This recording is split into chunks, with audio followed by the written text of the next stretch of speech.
Jadi di sini saya akan membahas materi uang. Yang pertama ada sejarah uang. Sejarah uang barter adalah kegiatan tukar menukar barang yang terjadi antara dua pihak tanpa perantara alat tukar, yakni uang. Manusia selalu dihadapkan pada kenyataan bahwa apa yang diproduksi sendiri tidak cukup untuk memenuhi kebutuhannya. Lalu ada sejarah uang barang atau commodity money adalah barang yang difungsikan sebagai uang dalam transaksi jual beli. Barang yang difungsikan sebagai uang ini memiliki nilai nominal dengan standar dan pengukuran tertentu yang diterima oleh masyarakat. Sejarah uang logam atau kadangkala disebut koin adalah logam yang digunakan sebagai alat transaksi ekonomi dan biasanya diterbitkan oleh pemerintah. Bahan logam mulia yang dijadikan uang harus bernilai tinggi dan bersifat tahan lama, contohnya emas dan perak. Sejarah uang kertas adalah uang yang terbuat dari kertas dengan gambar dan cap tertentu dan merupakan alat pembayaran yang sah. Uang kertas memiliki keuntungan diantaranya biaya pembuatan lebih murah, mudah disimpan dan dibawa kemana-mana.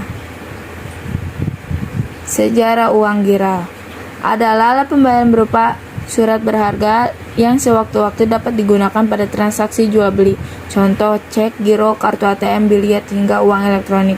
Uang giral memberikan kemudahan dalam transaksi pembayaran karena lebih praktis, mudah, dan aman.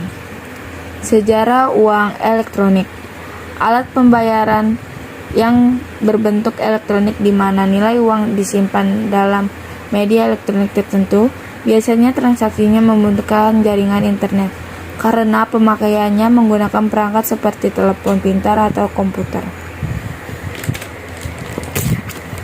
Lalu yang kedua, saya akan membahas tentang pengertian uang.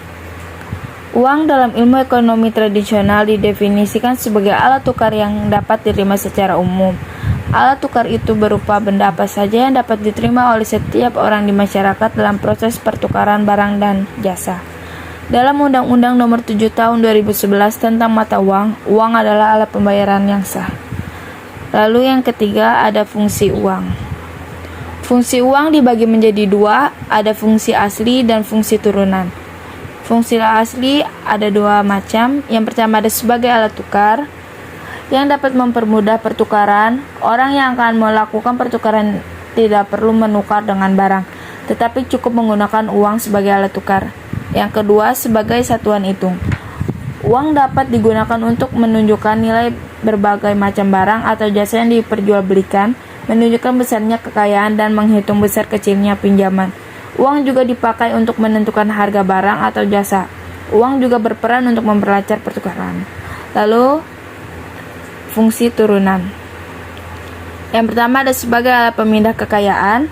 Seseorang yang hendak pindah dari suatu tempat ke tempat lain dapat memindahkan kekayaannya yang berupa tanah dan bangunan rumah ke dalam bentuk uang dengan cara menjualnya. Yang kedua sebagai pendorong kegiatan ekonomi. Apabila nilai uang stabil, orang lebih bergairah dalam melakukan investasi. Dengan adanya investasi, kegiatan ekonomi akan semakin meningkat.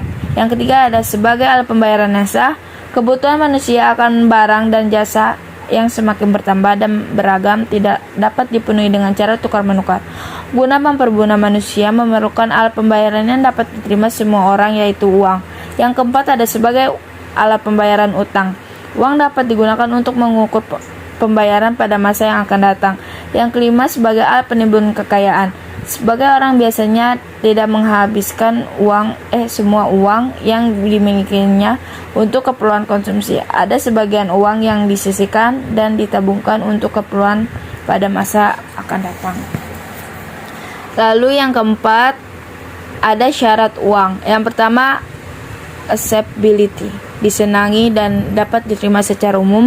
Yang kedua durability, tahan lama dan tidak mudah rusak. Yang ketiga stability of value, nilainya tetap dalam jangka waktu yang lama. Yang keempat portability, mudah disimpan dan dibawa kemana-mana tanpa kesulitan. Yang kelima divisibility, mudah dibagi tanpa mengurangi nilai. Yang keenam uniformity, memiliki kualitas satu saja. Yang kedua scarcity, jumlahnya terbatas dan tidak mudah dipalsukan. Yang kelima ada teori uang. Teori uang dibagi menjadi dua, ada teori nilai uang statis dan teori nilai uang dinamis. Di sini saya akan membahas teori nilai uang statis. Teori uang statis adalah teori yang lebih berfokus terhadap garis-garis besar teori dari nilai uang itu sendiri. Misalnya mengenai perubahan-perubahan yang akan terjadi pada sebuah nilai uang. Beberapa macam teori nilai uang statis antara lain, yang pertama ada teori konvensi atau perjanjian, yang kedua ada teori nominalisme, yang ketiga ada teori metalisme atau intrinsik, yang keempat ada teori negara. Lalu di sini ada teori nilai uang dinamis, adalah sebuah teori yang membahas mengenai perubahan pada nilai moneter. Teori satu ini juga sangat berkaitan dengan teori kuantitas uang yang disampaikan oleh David Ricardo maupun Irving Fisher. Berikut beberapa ulasan mengenai teori uang dinamis. Yang pertama ada teori persediaan kas, yang kedua ada teori ongkos produksi, yang ketiga ada teori kuantitas dari David Ricardo, yang keempat ada teori kuantitas dari Irving Fisher.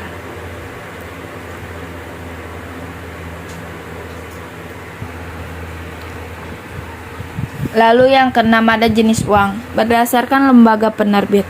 Yang pertama ada uang kartal, yang kedua ada uang giral berdasarkan nilainya. Yang pertama ada full body money, yang kedua ada token money berdasarkan bahan pembuatannya. Yang pertama ada uang logam, yang kedua ada uang kertas. Lalu yang ketujuh ada pengelolaan uang rupiah oleh Bank Indonesia. Yang pertama ada perencanaan, yang kedua ada pencetakan, pengeluaran, pengedaran, pencabutan dan penarikan, lalu pemusnahan. Sekian, terima kasih.